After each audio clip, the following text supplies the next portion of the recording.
Test, test, test. There I am. All right, now I have an unenviable task. Somebody, I think it was me, assigned me like 4 chapters today. So we're going to go to the book of Ruth this morning. Now the good news in this, because I will be traveling fast and light here, is that let me double check that, but I believe we have on the schedule for later this year a study through the book of Ruth. Let me give you some, I don't know the dates, it's going to be in the fall.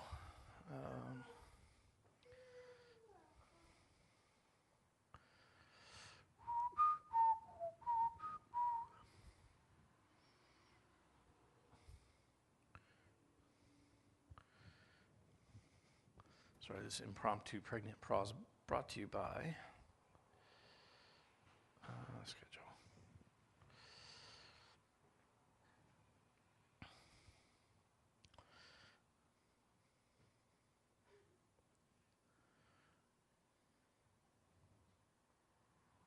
Nope.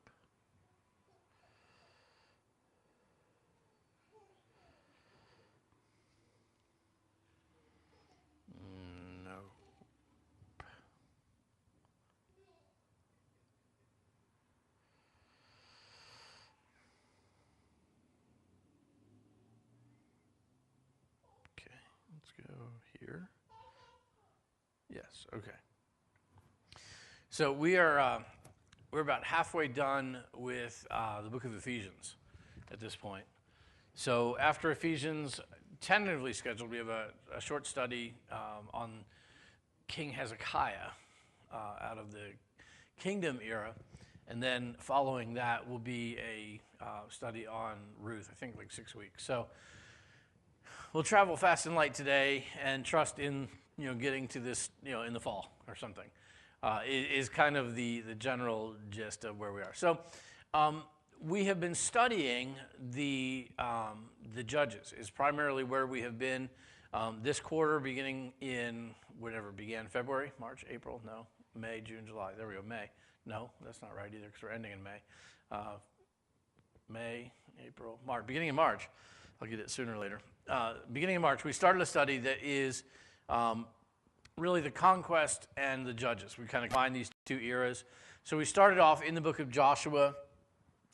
Joshua, we only spent a few weeks in there because really Joshua it's a lengthy, war story or war summary really as the Israelites came into the promised land, across the Jordan over in the city. Anybody remember what city they attacked first?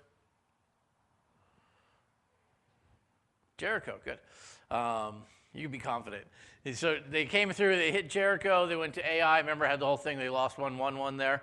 So they got that. And then really they kind of crossed across the land of Canaan, east to west, dropped down to the south, came back up all the way up the north, and they had broken the back of all the major powers in the land of Canaan.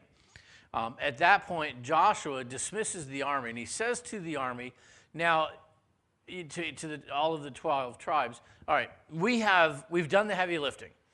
Most of all the major powers in Canaan have been defeated. He said, I'm going to send you to your inheritance.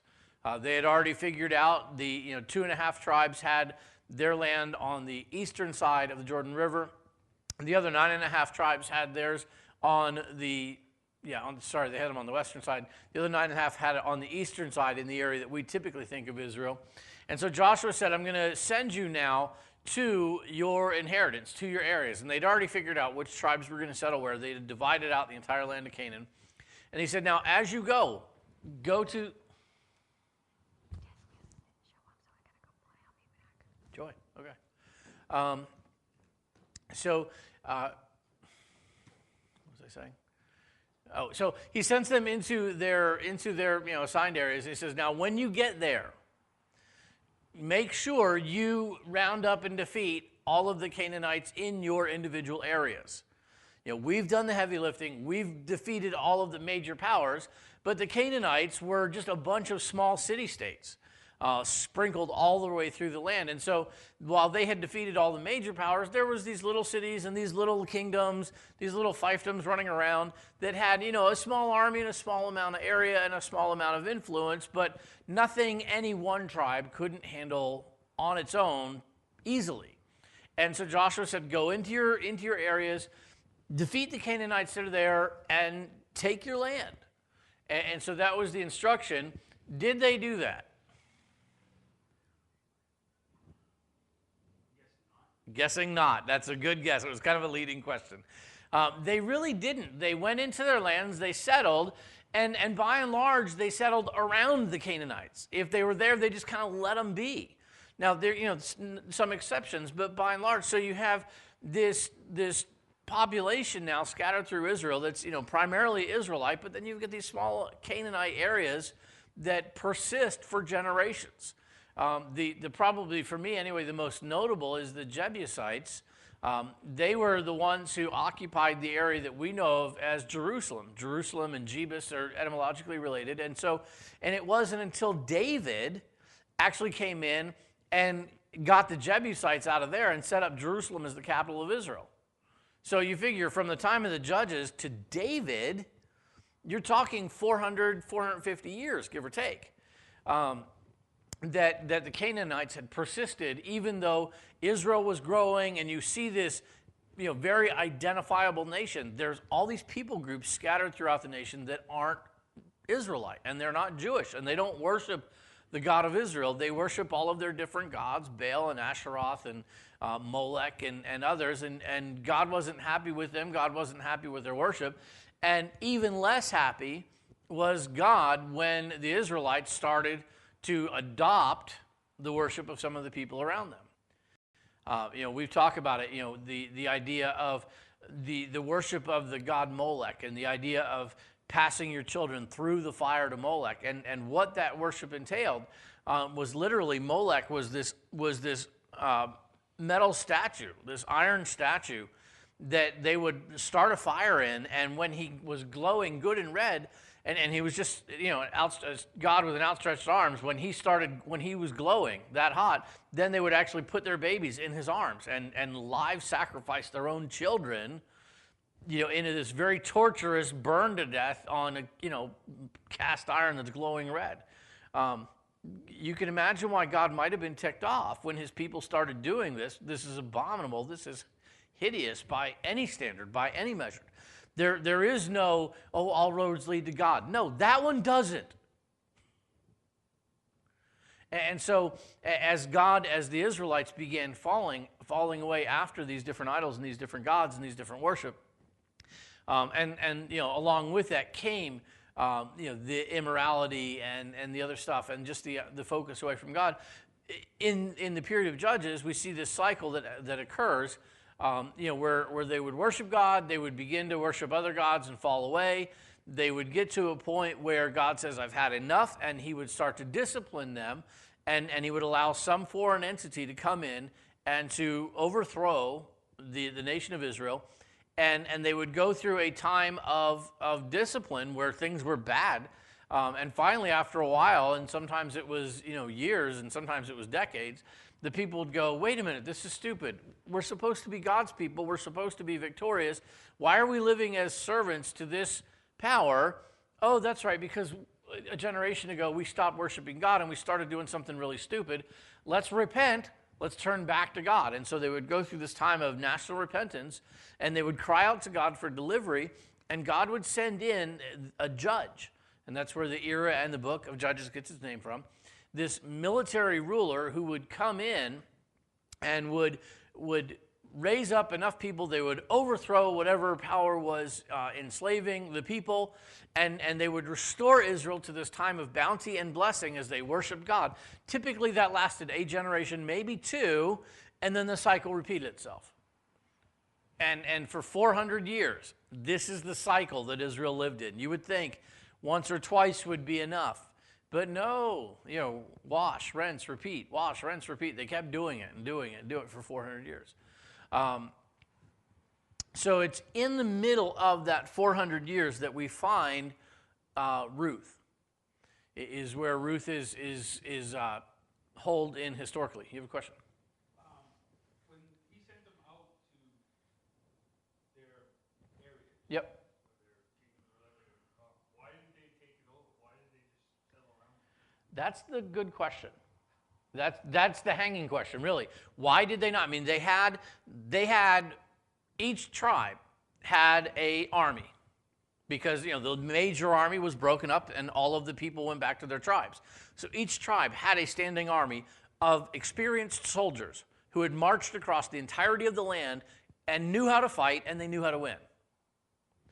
And so they go to these areas. And rather than doing what God said, because God said, here's the instruction. Why did they not obey God? They had the ability. There was nothing pressing for time. Why didn't they? And I don't know that there is a satisfactory answer to that question. It's the record that they didn't.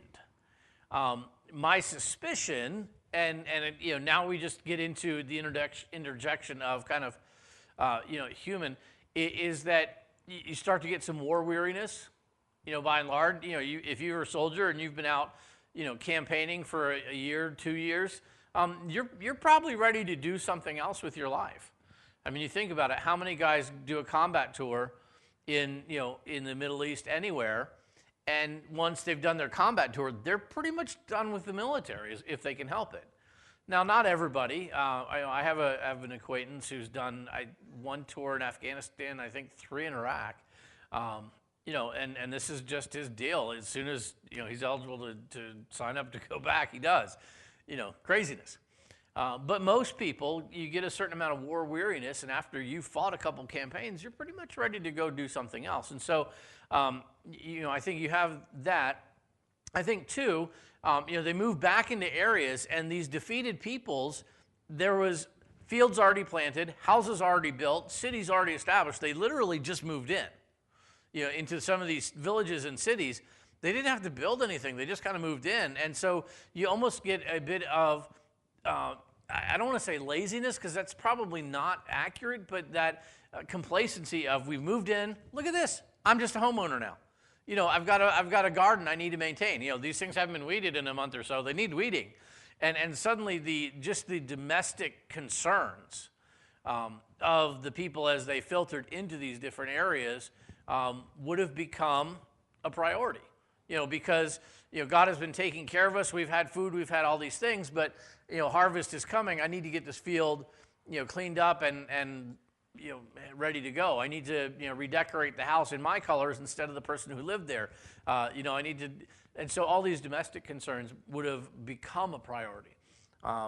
And so I think those are kind of my take on it. You may have others, and if you guys think of something, definitely pop up. But as you settle out, just war weariness and domestic issues, and I think they just became complacent. Well, God gave us the victory. Look at this. I have this land. I have this house. Yeah, there's a bunch of them over there, but we don't need that area. They already had more land than they needed as they were. Now, they were going to grow and need more, but they had more than they needed at the moment, so there was no immediate need to go do that. Now, had they not had enough land, had they not had enough space, definitely I think there would have, that need for expansion, had it been there right off, they would have done it.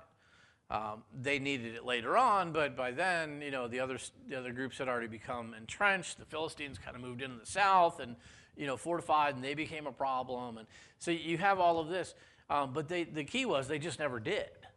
And that was the source of their problems, because if there weren't any people in their area worshiping Baal or Asheroth or Molech, it wouldn't have never become a temptation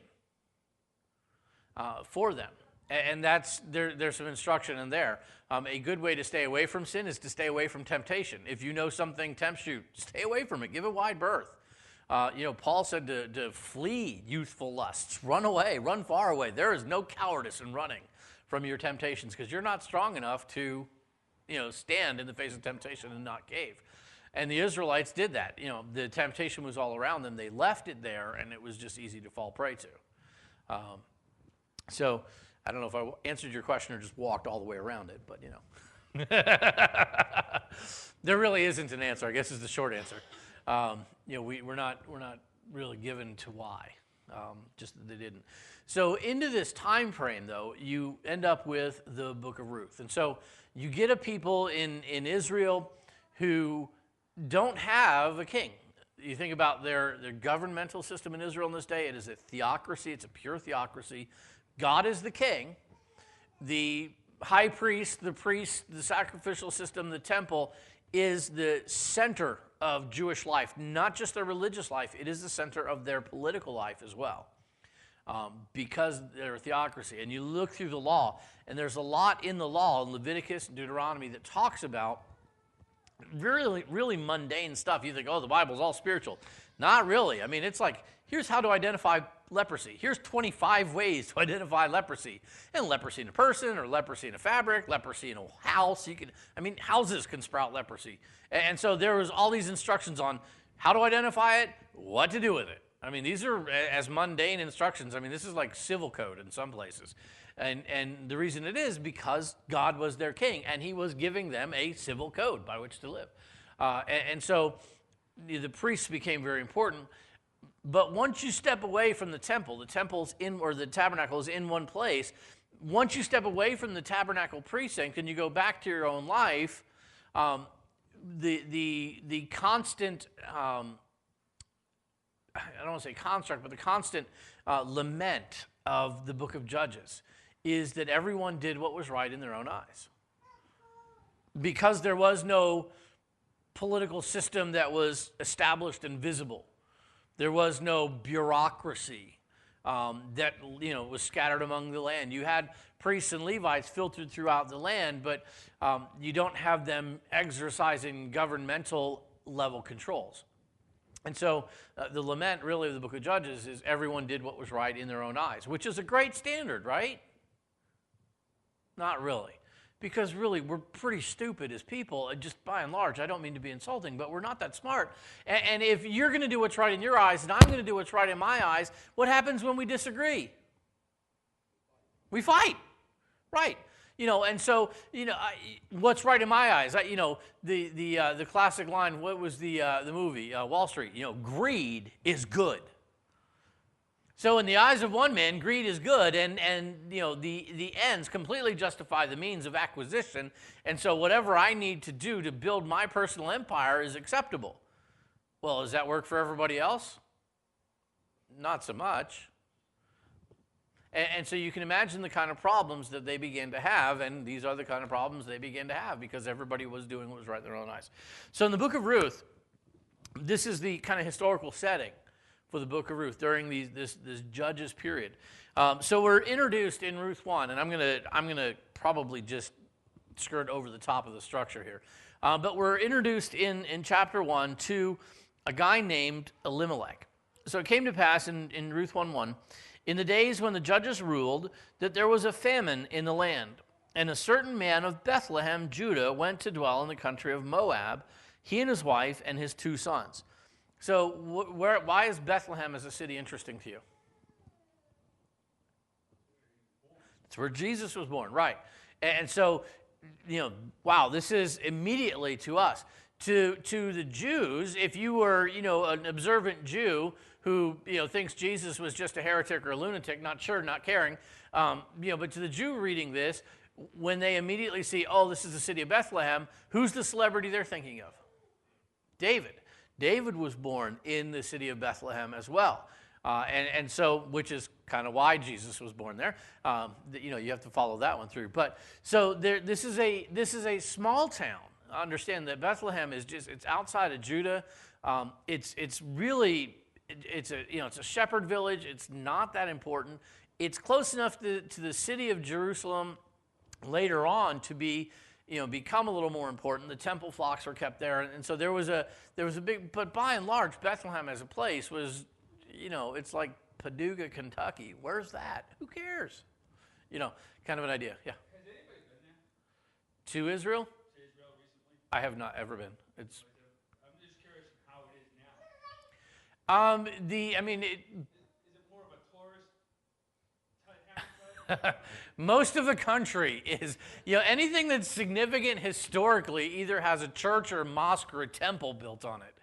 Right, but what I'm saying is, they were living by God's word. Yep. And this is how they did things, but now since the word's gotten out, per se, it's now become a more, Oh, yeah. commercialized, Yeah.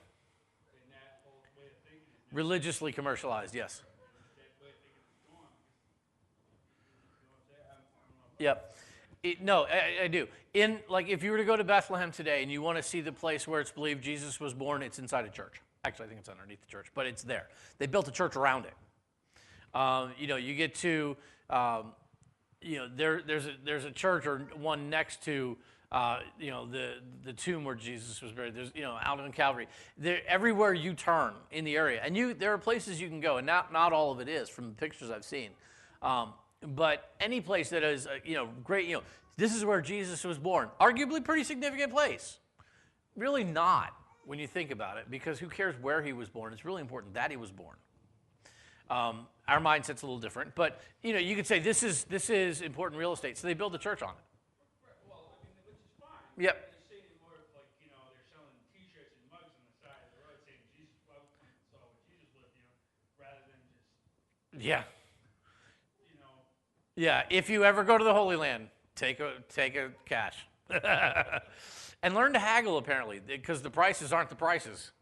The price is whatever they can get you to pay, or whatever you can get them to charge you. To me, that would seem like it would take away from the actual Agreed. purpose or Yep. feeling of the whole. Yes. It might be a good thing. Yeah, I mean, It gets too much like, this holy ground, and people start worshiping the place. well, you get both of those, though. I mean, by virtue of them building a church on it, people go there and they worship because it's a sacred place to worship.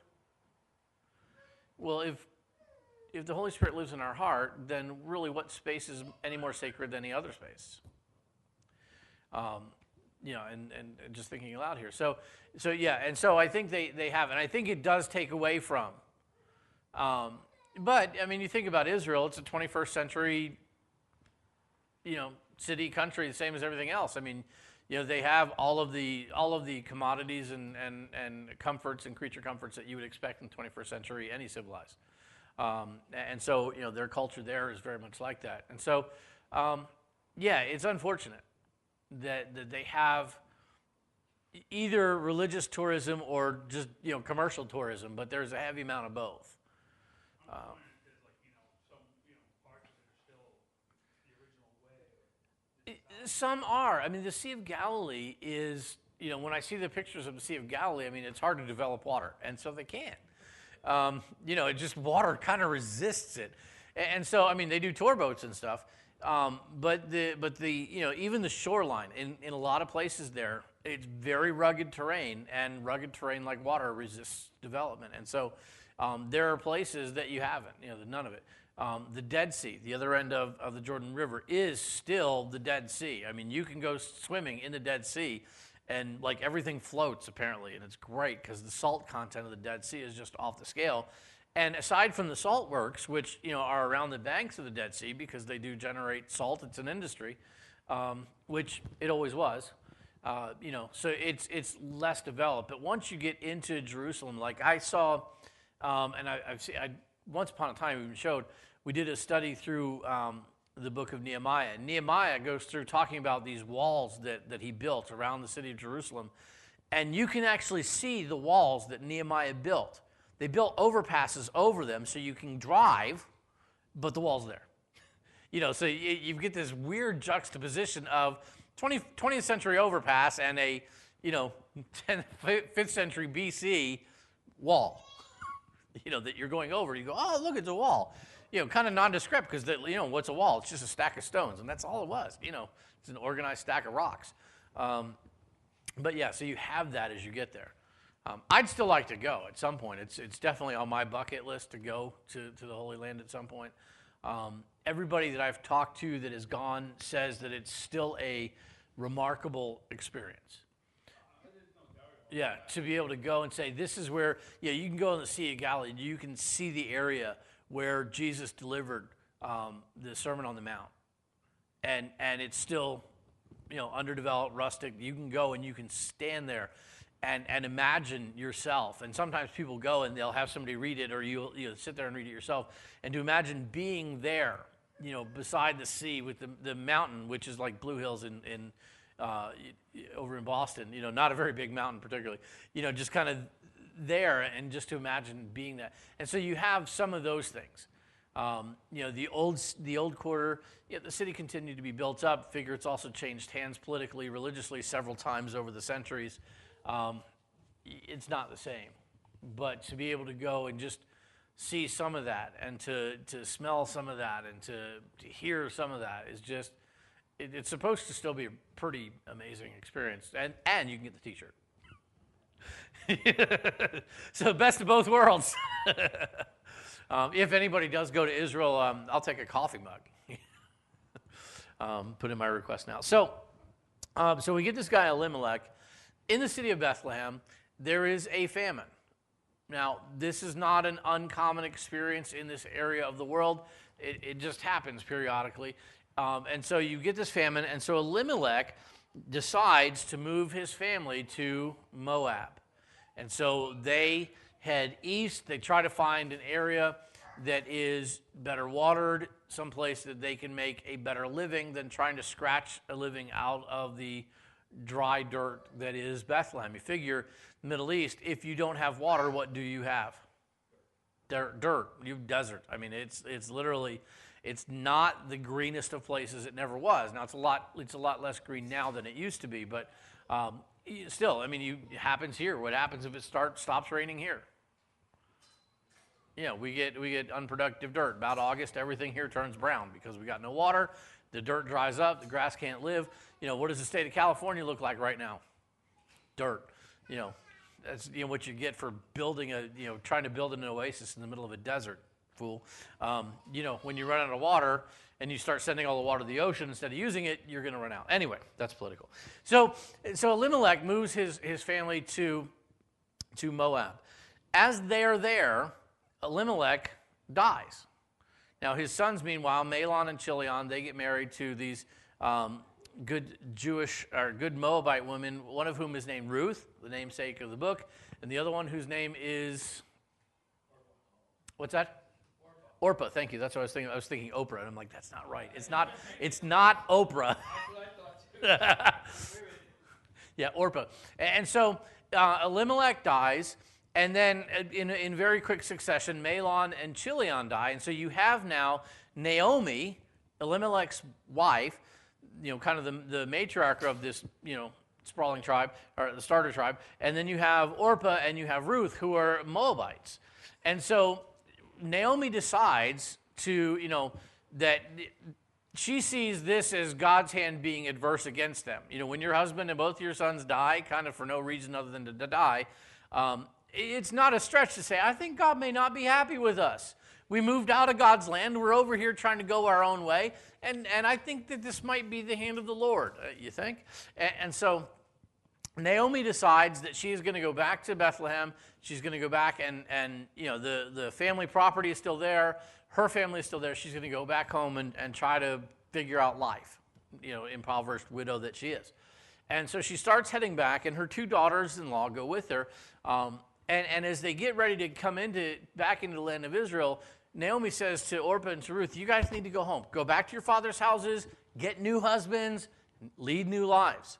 And so, they're very saddened by this. Orpah does. Ruth makes this great statement, where you go, I will go. Your people will be my people. Your God will be my God. Where you die is where I'm going to die. She's like, no, I'm going with you. And so Ruth goes with Naomi back to Bethlehem. And so they get back there, and they're subsisting on what little they have and what little they can. They get there, and Ruth, being young and able, decides that she is going to go out in the time of harvest and glean from the harvests that are going on. Now, one of the things that God had set for the land of Israel, talking about legal code, he said, when you harvest your field, he gave them two instructions when you harvest your field. One thing, don't harvest the corners. So, take it in oval, kind of leave the stuff on the corners alone. Second thing, make one pass. Don't make a second pass. Now, you and I know that that means that there's stuff going to be left on, whatever plant it is, because you're moving quickly. You leave some stuff behind. Maybe you see something that's not ripe. You leave it there. You go on. He said, make one pass and be done. He said, the rest, whatever you don't get on the first pass and whatever's in the corners, he said, leave that for the impoverished of the people, so that people who can come in and they can glean. They can literally just, take whatever they can find that's left over from the field, so that even the poor people had something ordained by God to provide for them. And so there's a great lesson there. If you have, wealth, if God blesses you with bounty, make sure you share that with others who are less fortunate. That's always been a godly virtue. And so God said, do this. And so Ruth goes out there. She's impoverished. She goes out there, and she is going to glean a field. Now, she gets out there, and she gets out in the field of this guy named Boaz. And Boaz, he's an older gentleman, middle-aged, whatever. He is a landowner, pretty wealthy guy by and large. He sees Ruth out there, and Ruth catches his eye. And he basically says to his men, she's hot. Take care of her. That's it's probably being a Moabite, she probably had that little bit of a, foreign, interesting, mysterious, attraction vibe going on, whatever it was. But she's out there and she's working. She's, not afraid to work. She's clearly just, doing whatever she needs to do to get by. And so he tells the men who work for him a couple things. He said, look, if she gets thirsty, let her get a drink out of the water that I'm providing for you guys. He didn't have to do that. The people who were gleaning had no right to water that, you have to work to get. And he said, if she gets thirsty, let her get a drink. If she happens to be gleaning behind you, maybe be a less robust in your harvest. He says, just don't be quite so picky. Leave more behind than you might otherwise if she happens to be gleaning behind you someplace. He says, and leave her alone and, kind of protect her. And so, because sometimes you get farmhands doing stupid farmhand stuff. And he's like, I don't want to see any of that going on here. And so he sets out these things for Ruth. And so, she gleans one day. She comes home and she, brings her gleanings to the house. And Naomi's like, wow, you got a ton. Whoever's field you were in, stay there. And when his guys go to another field, go with them. And, because God is watching out for us and for you. You've gleaned far more than one would expect to. And so this process goes on. And it comes to be after a little bit of a while, you begin to see this connection between Boaz and between Ruth. There's clearly some interest here. It's making the rounds of the gossip columns in the area. And so Naomi comes to understand that Boaz is taking care of Ruth, and she knows that Boaz is actually a relative. Now, in Israel, there was the principle is called the kinsman redeemer. Basically, you look in the law, and one of the things was, if you marry and you die before you have children, the obligation under the law would be that your younger brother would marry your wife, and the first child of that union would actually be attributed to the older brother, so that family line doesn't die out. The second and following go to the younger brother. And so there was this process that God had made sure that family lines don't die out.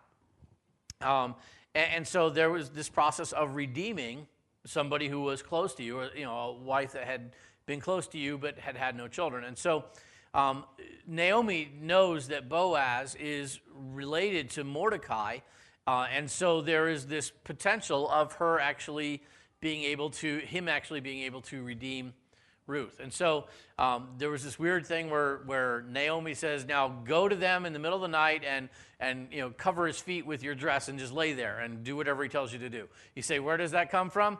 Naomi. There is no biblical precedent for that one. It's completely cultural. Weird, but it worked. And so Ruth does this thing, and Boaz says, look, you've shown me a kindness. You're hot, and you could be after every young-looking guy in the area, and you've chosen me. He felt honored to be chosen. Fellas, you ever felt that way about your spouse? Hopefully, every once in a while that comes up in your mind.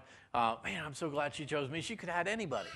And so Boaz says to Ruth, he says, look, I will I will redeem you, but there is one closer. There's another man who has priority in this family tree thing than I do. I'll talk to him. And so he goes out to the city of Bethlehem where they have the town hall meetings. We're just at the city gates. He goes out there talking to, among the people who are there. The other guy comes in. He says, look, Mordecai's widow is back. You can redeem the land that you're entitled to. And the guy's like, oh, okay, I'll totally do that. He goes, but there's a catch. There's a woman that you're going to have to marry in the process. And he's like, not feeling that.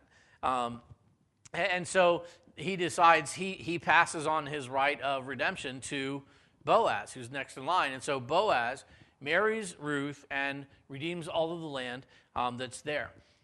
Boaz and Ruth have a child. Anybody want to guess at his name? All right, let's not guess. We'll go to the end. So Boaz took Ruth, and she became his wife. And when he went into her, the Lord gave her conception, and she bore a son. And let's see if I can find his name. Obed, yes, down into verse 17, sorry. Also the neighbor woman gave him a name, saying, there is a son born to Naomi, and they called his name Obed.